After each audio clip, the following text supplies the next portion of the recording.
안녕하세요. Protect Next Generation의 이진아 대표입니다. 하나님은 우리를 창조하실 때 관계를 맺도록 창조하셨죠. 먼저는 하나님과 사람의 관계, 그리고 사람과 사람의 관계입니다.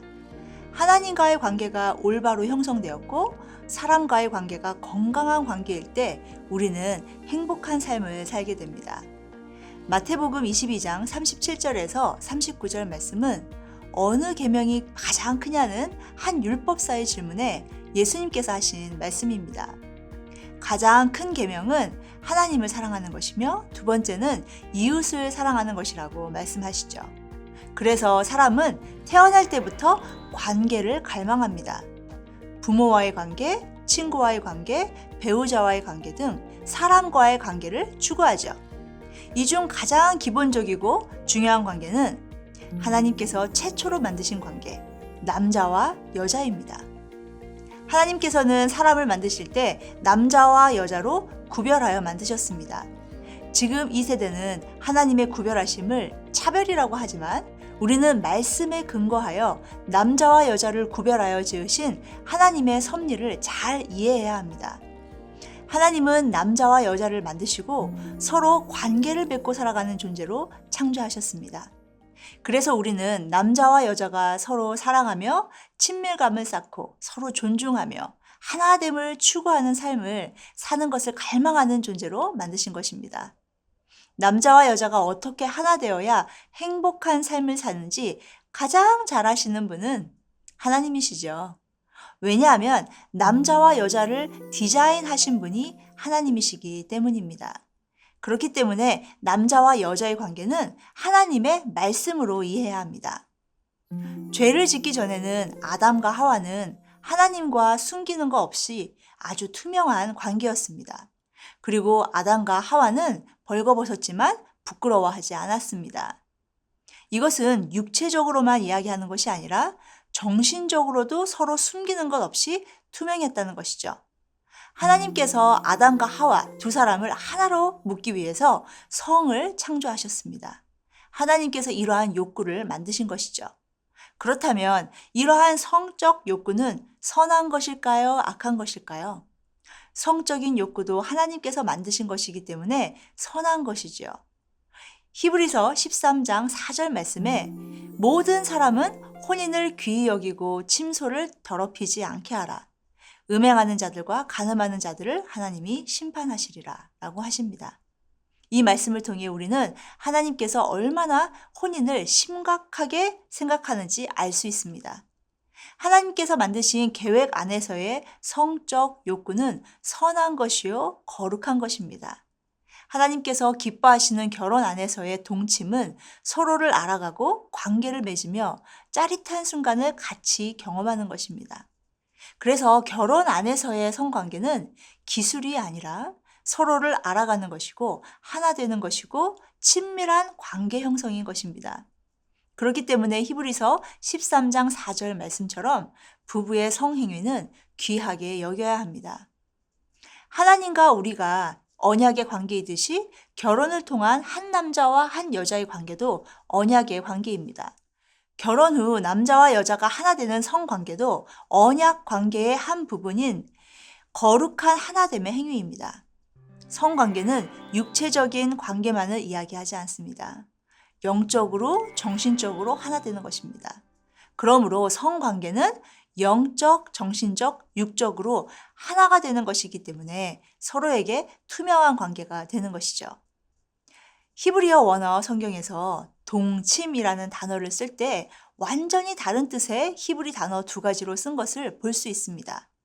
그냥 성관계 행위를 나타내는 샤카브는 드러눕다라는 뜻을 가지고 있으며 부부간의 거룩한 성관계를 뜻할 때는 야다, 즉 안다, 이해하다 라는 단어로 쓰여졌습니다. 창세기 4장 1절에 아담이 하와와 동침하매 여기서 동침의 단어는 야다로 쓰여졌습니다. 서로를 아는 관계, 이해하는 관계로 동침이라는 단어를 쓴 것이죠. 그런데 똑같은 단어인데 출애굽기 22장 16절에서는 사람이 약혼하지 아니한 처녀를 꾀어 동침하였으면 납폐금을 주고 아내로 삼을 것이요 라며 동침의 단어에 샤카브라는 단어, 즉 눕다라는 단어를 썼습니다. 여기서 문맥상 처녀를 꾀어 동침해 이 동침이라는 의미는 간음이죠. 간음이라는 행위는 아담과 하와의 동침과 전혀 다른 뜻이기에 들어눕다, 샤카브라는 단어를 쓴 것입니다. 또한 레위기 18장 22절에서는 동성의 행위인 동침이라는 단어를 샤카브라고 썼고요. 신명기 27장 21절에서는 동물과의 성행위를 즉 수간이죠. 샤카브, 드러눕다라는 뜻으로 썼습니다. 이러한 것을 봤을 때 샤카브라는 단어는 결혼 밖의 이성 간의 성행위뿐만 아니라 간음, 동성애, 수간 행위를 뜻하는 것을 볼 수 있습니다. 언약의 관계가 아닌 남자나 여자를 자신의 쾌락을 위해 동침하는 것을 샤카브라는 단어로 표현하신 것입니다. 이것을 보면 확실하게 하나님께서는 결혼 안에서 남자와 여자의 둘이 하나 되는 성행위와 그 외의 모든 다른 성행위를 구별하신 것을 볼 수 있습니다. 부부의 성관계, 즉 야다의 관계는 정신적으로 하나 되고 서로를 배려하며 헌신하는 관계입니다. 이러한 거룩한 부부간의 성관계가 이루어질 때 즐겁고 짜릿한 부부만이 아는 관계를 할 수 있습니다. 그렇다면 왜 하나님은 가장 친밀한 관계를 결혼을 통해서만 허락하셨을까요? 그 이유는 한 사람에게만 헌신하고 언약의 관계를 맺을 때에만 성관계에서도 최고의 만족을 누릴 수 있기 때문입니다. 1994년 워싱턴 포스트의 베데스다 리서치 그룹은 혼외 정사를 잘못된 것이라고 분명하게 믿는 부부가 그렇지 않는 부부보다 31%나 더 만족스러운 성생활을 하고 있다라고 발표를 했습니다. 결혼 전에 순결을 지킨 사람들이 결혼 후에 가장 만족한 성생활을 누린다는 게 밝혀진 것이죠. 오히려 결혼한 가정이 만족한 성생활을 누리지 못하는 이유는 순결을 지키지 않았기 때문인 것입니다. 시카고 대학의 설문조사에 따르면 일부 1처의 기혼 부부는 87%의 가장 높은 수준의 성적 만족도를 나타낸다고 발표했습니다. 오히려 여러 명의 파트너를 가진 사람들의 성적 만족도는 바닥을 쳤습니다. 저는 중고등학생들에게 성교육을 할 때 밴드에이드, 반창고 실험을 합니다. 반창고 2개를 하나는 오른손 손등에 붙이고 다른 하나는 왼쪽 손등에 붙입니다. 그리고 학생들에게 왼쪽 손등에 있는 반창고를 이마에 붙였다가 코에 붙였다가 얼굴에 붙였다가 목에 붙였다가 팔에 붙였다가 다시 왼쪽 손등에 붙여보라고 합니다. 이미 이곳저곳을 옮겨 다니며 이 반창고는 끈적끈적한 접착력을 많이 잃어버리게 되죠. 반창고 실험을 통해서 여러 곳을 옮겨 다니며 붙였던 반창고는 접착력이 점점 없어져서 떨어질 것처럼 되는 것에 비해서 오른쪽 손등에 처음부터 끝까지 계속 붙어 있었던 반창고는 강한 접착력으로 그 자리에 잘 붙어 있는 것을 보게 됩니다.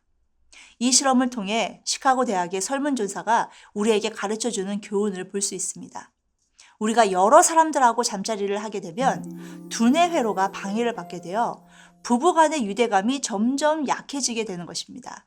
더 이상 부부가 서로에게 투명하지 않기 때문에 하나가 되지 않고 유대감이 없이 그냥 잠자리를 가지게 되는 것입니다.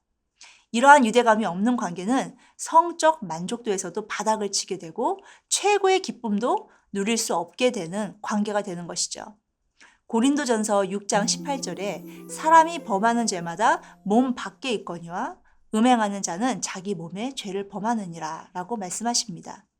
이것은 음행을 할 때마다 부부가 누려야 할 유대감에 손상이 가는 것을 이야기하는 것이라고 할 수 있습니다. 음행으로 자기 몸에 죄를 범하는 것은 자기 몸, 즉 두뇌 회로에 이상이 생겨 유대감에 손상이 되는 것입니다. 하지만 부부가 서로 한 사람하고만 잠자리를 하게 되면 강한 유대감이 형성되고 최고의 만족을 누리는 부부관계가 됩니다. 이러한 부부관계는 바소프레신 호르몬이라는 친밀감과 유대감을 유발하게 하는 호르몬이 많이 나오게 됩니다. 이것은 과학의 발전으로 한 사람의 이성과만 진실한 성관계를 할 때, 즉 결혼 안에서 한 사람과만 성관계를 했을 때 뇌의 한 부분이 자극되는 게 펫 스캔으로 발견되었습니다. 부부가 한 사람에게만 헌신하고 언약의 관계를 맺을 때 최고의 만족을 누릴 수 있는 부부 생활이 될 수 있는 것을 아시기 때문에 하나님께서는 순결하라라고 명령하신 것입니다. 하나님께서 한 사람과 성관계를 하도록 만드신 이유는 결혼까지 기다리고 순결하게 사는 부부에게만 주어지는 하나님의 특별한 축복이 기다리고 있기 때문입니다. 하나님의 말씀을 거역하고 여러 사람과 성관계를 하게 되면 회복할 수 없는 상처가 생기게 됩니다. 많은 사람들과 잠자리를 하는 것은 상대방의 미래의 남편 그리고 미래의 아내가 누려야 할 친밀감과 유대감을 훔치는 것이죠. 처음에 느꼈던 유대감과 친밀감은 아무리 노력을 해도 처음에 느꼈던 유대감을 똑같이 느낄 수가 없기 때문에 그것을 찾아 헤매며 더 많은 사람과 성관계를 하지만 절대로 그것을 다시 경험할 수 없게 되는 것입니다. 이러한 유대감 때문에 젊은 남녀가 연애하다 헤어지면 성관계가 있었던 커플과 성관계를 안 했던 커플의 상처는 완전히 다릅니다. 성관계를 통해 만들었던 유대감이 깨어지면서 영적으로, 정신적으로, 육적으로 산산조각이 나면서 서로에게 깊은 상처를 주게 되는 것이죠. 위대한 종교개혁을 이룬 마틴 루터도 성에 대해서는 잘못된 생각을 가지고 있었습니다. 하나님께서 사람에게 성을 주신 유일한 이유는 아기를 갖기 위해 주셨기 때문에 부부관계도 아기를 가지기 위해서만 허용된다라고 생각했습니다. 그러면서 20세기 초반에는 성은 더러운 것이라는 왜곡된 생각과 함께 교회 안에서는 성에 대해서 말하지 않는 것이 교회의 미덕이라는 생각이 자리 잡았습니다. 이러한 무지한 틈을 타서 사탄은 그럼 성교육은 내가 할게 라며 문화라는 이름으로 다음 세대를 세뇌시키기 시작했습니다. 부모가 성교육을 하지 않고 교회도 성에 대한 이야기를 꺼려했기 때문에 자녀들은 풀리지 않는 성에 대한 궁금증을 세상에서 답을 찾기 시작했죠. 이러한 틈을 타서 사탄은 거룩한 부부의 관계를 야다, 즉 안다, 이해하다의 관계가 아닌 샤카브, 드러눕다의 관계로 바꾸는데 성공했습니다. 이러한 성에 대한 잘못된 인식은 난잡한 성 문화를 통해 자녀들의 마음에 자리를 잡게 되었죠. 사람은 태어날 때부터 죄의 본성을 가지고 태어나기 때문에 하나님의 거룩한 부부의 관계보다 성적으로 문란하고 타락한 삶을 사는 것에 마음이 더 가게 됩니다. 그렇기 때문에 거룩하게 사는 것은 쉬운 일은 아닙니다. 하지만 불가능한 일도 아닙니다.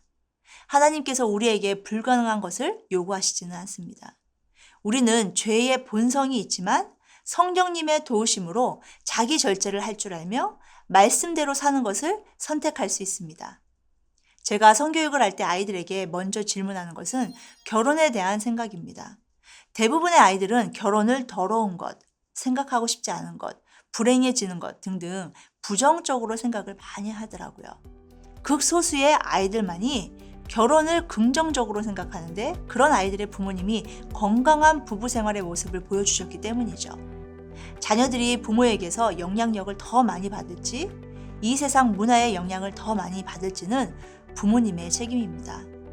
이 세상의 문화의 영향을 받도록 내버려 두신 것이 부모님의 잘못이죠. 그런 의미에서 성경적 성교육은 가정에서 먼저 시작되어야 합니다. 하나님께서 하나님을 경배하고 하나님을 찬양하며 높여드리는 하나님의 백성들이 되는 것을 원하셨습니다. 그러기 위해서는 부부의 하나됨을 부모에게서 배워야 하는 것입니다. 우리 자녀들은 건강한 결혼 생활을 하기에 모르는 것이 너무 많습니다. 그렇기 때문에 가정에서 자녀들은 사춘기 전에 건전한 이성관계, 성에 대한 하나님의 계획, 성을 잘못 사용하였을 경우 파괴적인 결과를 맞이할 수 있다는 것을 배워야 합니다. 우리 자녀들이 순결을 지킴으로 결혼을 통해 남자와 여자가 하나 되는 야다의 관계, 서로에게 투명한 관계, 거룩한 부부 관계를 소망하도록 양육하시는 부모님 되시기를 바랍니다.